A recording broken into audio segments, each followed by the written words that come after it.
जोहार आप सभी स्टूडेंट्स का आप सभी के YouTube channel Jharkhand math zone पर। मैं सचिन चंद्र आप सभी स्टूडेंट्स का स्वागत करता हूं आप सभी के YouTube channel Jharkhand math zone पर। तो प्यारे बच्चों, आप सभी का स्वागत है लेक्चर नंबर 36 में, जहां पर मैं आपको बताऊंगा क्वेश्चन नंबर 14 एक्सरसाइज 1B का क्वेश्चन नंबर 14, और ये पार्शियल डिफरेंशियल इक्वेशन का सॉल्यूशन है।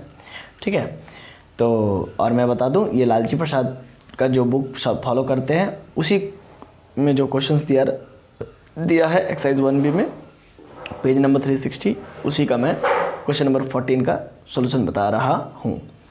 ठीक है, पीडीई का पार्शियल डिफरेंशियल इक्वेशन। देखिए ये क्वेश्चन क्या है, y square plus Z square into p minus x y into q plus z x equal to 0। ठीक है, तो सॉल्यूशन में सबसे पहले लिखेंगे the given partial differential equation is, जो क्वेश्चन दिया हुआ उसी को एज इट इज़ उतार देंगे, लेकिन याद रहे कि आपको p p plus q q equal to r के फॉर्म में ही कन्वर्ट करके लिखना होगा। तो इसीलिए y square plus Z square into p minus x y into q equal to plus z x था, उसको राइट हैंड साइड में ले आए, मतलब आर के फॉर्म में, which is of the standard form, और ये स्टैंडर्ड फॉर्म में बदल चुका है, p p plus q q equal to r के फॉर्म में आ चुका है।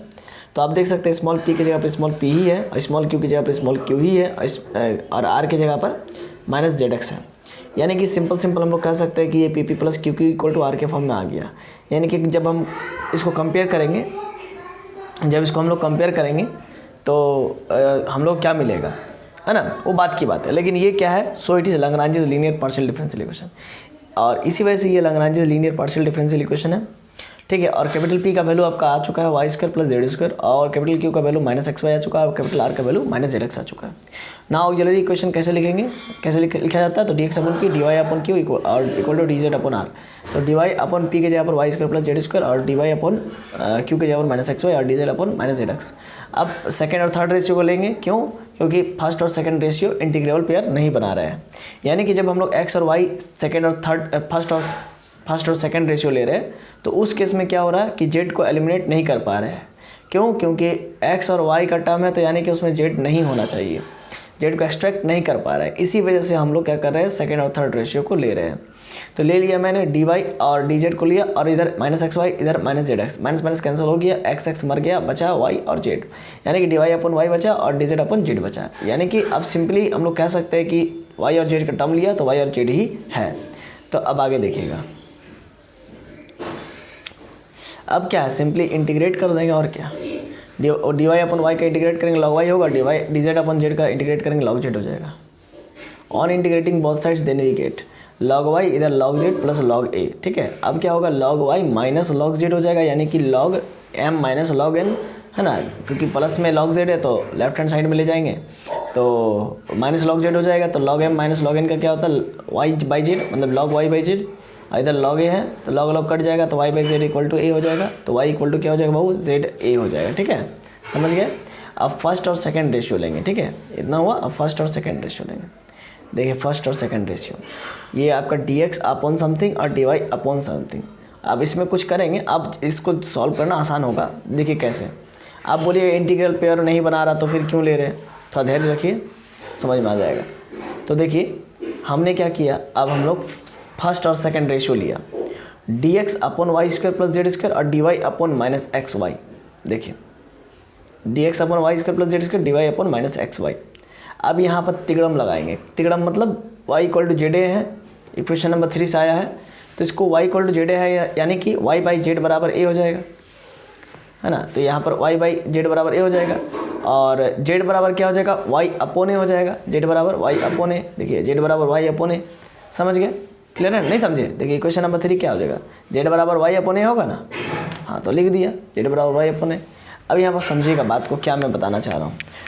चूंकि एक्स और वाई का टर्म है, तो उस डी एक्स और डी वाई का ही डिफरेंशियल है, यानी कि एक्स और वाई का डिफरेंशियल है, तो वाई और एक्स ही होना चाहिए, जेड नहीं होना चाहिए। लेकिन आप देख सकते हैं y square plus Z square है ऑलरेडी, तो जेड को हटाएंगे कैसे, तो जेड बराबर वाई बाई ए है इक्वेशन नंबर 3 से, तो जेड का वैल्यू हम लोग वाई बाई ए रख देंगे। तो देखिए इस प्रकार से हम लोग करते हैं। अगर पहले हम लोग फर्स्ट और सेकंड ले लेते तो फिर तो उसको सॉल्व नहीं कर पाते। पहले हम लोग सेकंड और थर्ड लिए, तो उसके मदद से हम लोग को जेड का वैल्यू वाई अपॉन ए मिल गया, तो उसको यहाँ पर पुट कर देंगे, तो उससे फ़ायदा क्या होगा, देखिए डी एक्स अपॉन एलसीएम लेंगे तो ए square Y square plus Y square upon A square equal to D Y upon minus x Y. अब आगे क्या होगा समझिएगा, है ना। देखिए ये जो A square D x upon A square plus Y square upon में ए स्क्वायर है, ये ए स्क्वायर सीधा डी एक्स के साथ मल्टीप्लाई में हो जाएगा, तो ए स्क्वायर डी एक्स होगा। और एक बात, ये एक्स कहाँ से आया, तो ये समझिएगा ये डी वाई के नीचे माइनस एक्स वाई है, तो ये एक्स डिवाइड में है तो सीधा मल्टीप्लाई में चला जाएगा डी एक्स के साथ, तो ए स्क्वायर एक्स डी एक्स हो जाएगा। नीचे में वाई स्क्वायर इन वाई, फिर यहाँ पर नीचे में क्या है वाई स्क्वायर दो जगह है तो कॉमन ले लेंगे, तो y square into A square plus 1 equal to D Y upon minus y. अब यहाँ पर समझिएगा इधर ए स्क्वायर डी एक्स बचा है और इधर का वाई स्क्वायर इंटू ए स्क्वायर प्लस 1, ये पूरा का पूरा जो है कि डी वाई की तरफ चला जाएगा। माइनस पहले से नीचे में था, माइनस वाई था तो माइनस थोड़ा सा ऊपर चला जाएगा, उससे कोई फ़र्क नहीं पड़ता है। माइनस वाई स्क्वायर इंटू ए स्क्वायर प्लस 1 अपॉन में वाई इंटू डी वाई। अब ये y से एक y मर जाएगा तो बचेगा क्या, A square D X equal to minus Y into A square plus 1 into D Y. अब इंटीग्रेट कर देंगे ऑन बोथ साइड्स, तो ए स्क्वायर अब एक्स स्क्वायर बाई 2 हो जाएगा और माइनस, चूँकि ए स्क्वायर प्लस 1 कोफिशिएंट है y का, y है ना, तो इसीलिए y का इंटीग्रेशन वाई स्क्वायर बाई 2 हो जाएगा, प्लस का एक इंटीग्रल कॉन्स्टेंट b। और a का वैल्यू आपका क्या था उसको यहाँ पर आप फिलअप कर देंगे, है ना। a का वैल्यू मेरा क्या था उसको फिलअप कर देंगे। देखिए कब है, यहाँ देखिए इक्वेशन नंबर 3 को देखिए, तो y बराबर जेड था तो a का वैल्यू क्या हो जाएगा y बाई जेड हो जाएगा, क्या हो जाएगा y बाई जेड। तो इसको यहाँ पर y का value y by Z put कर देंगे, a का value y by Z put कर देंगे। तो यहाँ पर a स्क्वायर है, इस जगह पर a स्क्वायर है ना, तो a की जगह पर y बाई जेड पुट करेंगे तो स्क्वायर है इसीलिए y square upon z square हो जाएगा। और राइट हैंड साइड में देखिए a का वैल्यू y बाई जेड है ना, तो ए स्क्वायर इसलिए y square by z square हो जाएगा। अब यहाँ पर क्या हो गया, x square into y square upon 2 z square, और इधर माइनस में है आपका y square upon 2 y square upon z square, common लिए थे वाई स्क्वायर बाई 2 को, अब प्लस 1, तो ये माइनस वाला टर्म पूरा LHS में जब आएगा तो प्लस में हो जाएगा इक्वल टू बी। अब इसका एलसीएम लेंगे, ठीक है, क्या लेंगे एलसीएम, लेकिन उससे पहले थोड़ा सा रुकिए। देखिए दोनों में 2 है कॉमन, है ना, डिवाइड वाला टर्म में 2 कॉमन है, तो पहले 2 को कॉमन ले करके डिवाइड में 2 था तो उसको मल्टीप्लाई में भेज देंगे, मतलब b को 2 से मल्टीप्लाई करेंगे तो 2b हो जाएगा। अब यहाँ पर देखिए क्या है, y square x square Y square upon z square, फिर प्लस में वाई स्क्वायर फिर plus Z square upon z square, तो वाई स्क्वायर कॉमन लेंगे तो बचेगा क्या, एक्स स्क्वायर अपॉन में जेड स्क्वायर, और इधर का y square Z square upon में जेड स्क्वायर। तो जब एलसीएम लेंगे तो क्या हो जाएगा, फटाक से हम मैंने दोनों काम एक साथ कर दिया, ठीक है, एलसीएम भी ले लिया कॉमन भी ले लिया, सब एक साथ कर दिया, ठीक है। तो अब एलसीएम ले लिया मैंने, वाई स्क्वायर कॉमन लेकर के एलसीएम ले लिया, तो x square plus Y square plus Z square upon में जेड स्क्वायर होगा, क्योंकि नीचे वाला टर्म तो सेम है, जेड स्क्वायर दोनों टर्म में, इसीलिए जेड स्क्वायर तुरंत कॉमन ले लेंगे, तुरंत कॉमन ले लेंगे। अब आगे इतना समझ में आ गया, ठीक है, आगे देखिए कैसे करेंगे, क्या देखिएगा, हाँ आगे समझिएगा। यहाँ पर क्या हुआ कि x square plus Y square plus Z square, और ये y square upon z square है, तो वाई स्क्वायर और जेड स्क्वायर को एक तरफ कर लेंगे। देखिए वाई स्क्वायर बाई जेड का वाई बाई जेड का स्क्वायर कर देंगे, है ना, मतलब यहाँ पर समझिए फिर से एक बार, देखिए वाई स्क्वायर अपॉन में जेड स्क्वायर है तो वाई बाई जेड का होल स्क्वायर कर देंगे, है ना, एक तरफ तो कर दिए, और इक्वल टू क्या है 2b है ना, 2b है। तो ये अब समझिए, चूंकि y बाई जेड बराबर क्या था, a था, यानी कि y बाई जेड को हम लोग a लिख सकते हैं, यानी कि a का स्क्वायर इक्वल टू 2b।